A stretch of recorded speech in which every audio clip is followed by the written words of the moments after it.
안녕하십니까. 김경국TV 시작하겠습니다. 윤석열 대통령의 비상계엄 그리고 탄핵 이런 일 때문에 지금 잘 알려지지 않았는데 지난 17일 이재명의 대장동 재판에서 피고인과 증인으로 만난 이재명과 유동규가 굉장한 신경전을 벌였다고 합니다. 신경전이라고는 하지만 사실은 이재명이 유동규 씨에게 개망신을 당했던 그런 날이었던 것 같습니다.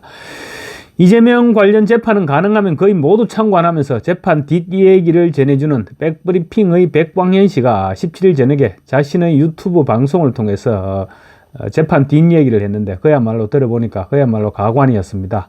이재명이 한때 측근으로 데리고 있던 유동규 씨한테 거의 몽둥이 찜질을 당할 정도로 말폭탄으로 두들겨 맞은 것 같습니다. 원래 이재명은 재판을 하면서 웃고 그런 표정 변화가 별로 없다고 합니다. 상식적으로 재판을 받는 피고인이 실실 웃고 앉아 있으면 안 되겠죠. 그런데 이번 파문, 그러니까 비상계엄에 이은 윤석열 대통령의 탄핵 파문, 이번 파문이 터지고 지난주부터 재판정에 나타나서 이재명이 변호사들과 낄낄거리고 웃는 경우가 자주 발생했다고 합니다. 너무 좋아서 지금 아마 기분을 주체하지를 못하는 것 같습니다. 재판 막바지에 이재명의 변호인들, 어제 재판, 그러니까 17일 재판 막바지에 이재명의 변호인들이 유동규 씨에게 성남시와 관련된 부분을 계속해서 물었고, 성남도시개발공사 기획본부장이었죠. 유동규 씨는 성남시 직원이 아니었죠.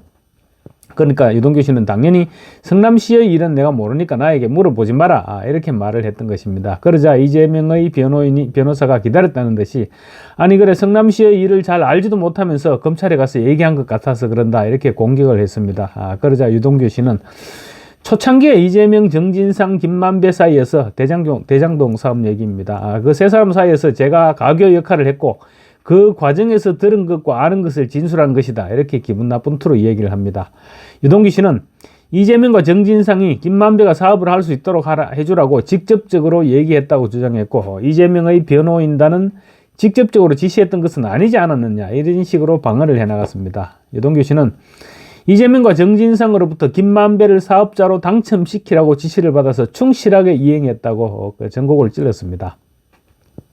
재판이 신경전이 이어지면서 유동규 씨가 김동연 재판장에게 허리가 너무 아파서 오늘 재판 여기까지 하고 그만하자 이러니까 재판장이 시계를 보더니만 그렇다면 25분만 더 하고 끝내자 이렇게 얘기를 했답니다. 그러자 유동규 씨가 허리가 너무 아프다 하고 있는데 이재명과 변호사가 속닥거리면서 계속 낄낄거리고 웃었다는 것입니다. 일종의 비웃음 비슷하게 느껴지는 그런 웃음이었던 모양입니다.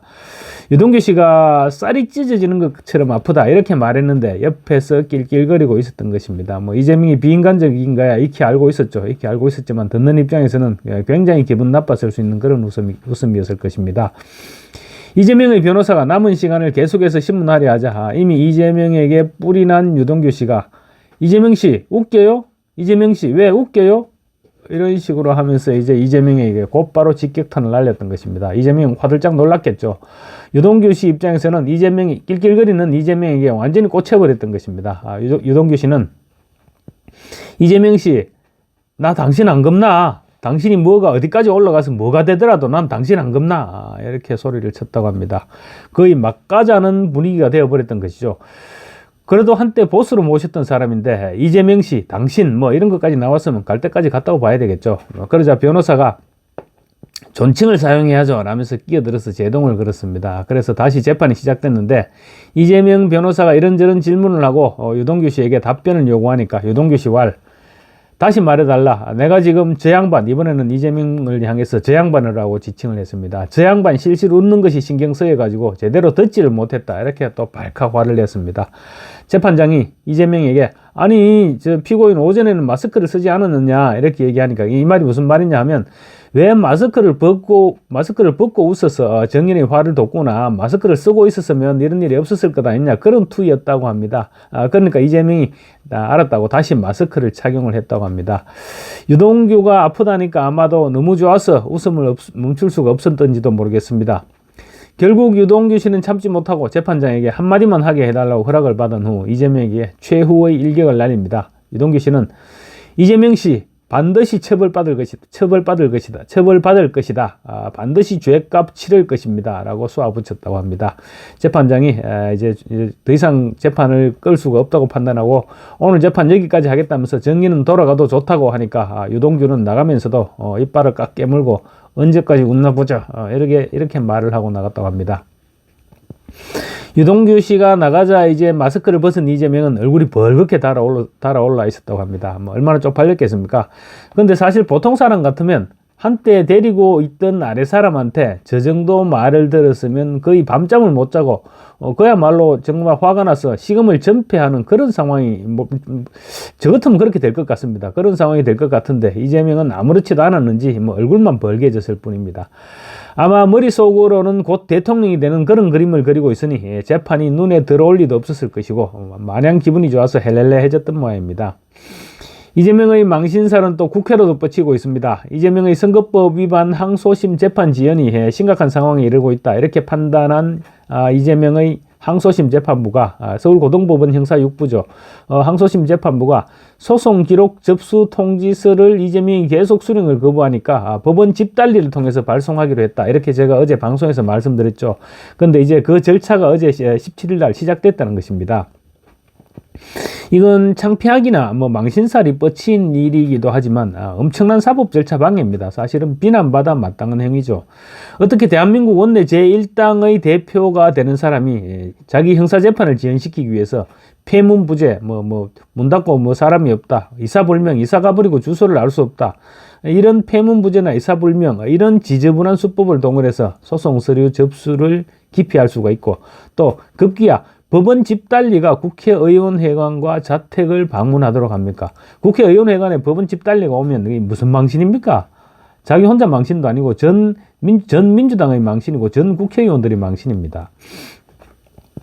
법조계에 따르면 서울고법 형사 6부는 17일 이재명의 소송 기록 접수 통지서를 국회의원회관 사무실과 인천 계양구 자택에 집행관을 통해 특별 송달해달라고 두 곳을 관할하는 서울 남부지법과 인천지법에 촉탁서를 보내서 요청했다고 합니다.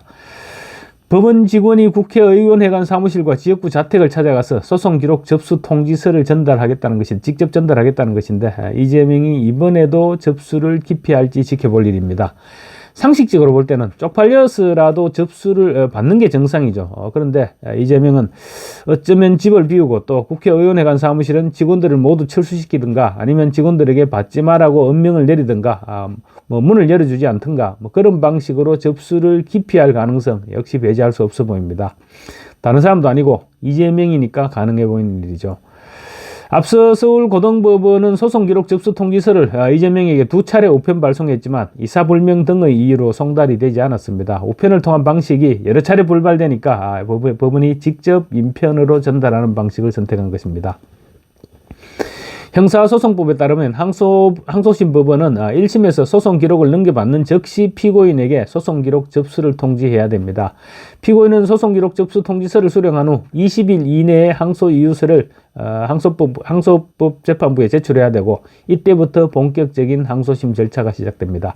그러니까 이재명은 항소심 절차를 늦추기 위해서 지금 계속 소송 기록 접수 통지서를 받지 않았던 것이죠. 정말로 이재명의 행태는 정상적인 사고방식을 가진 사람은 절대로 이해할 수 없을 정도로 이중적인데 그야말로 역대 최강으로 손꼽히고 있습니다. 사법부가 이번에 이재명을 잡지 못하면 영원히 잡지 못할 수도 있습니다. 그러니 이번에는 어떤 수단을 동원해서라도 반드시 633 강행구정, 그러니까 1심 6개월이 지나갔고 2심 3심 각각 3개월씩 633 강행규정을 지켜서 대선 이전에 이재명의 선거법 위반 대법원 선고를 마무리 지어야 할 것입니다. 감사합니다.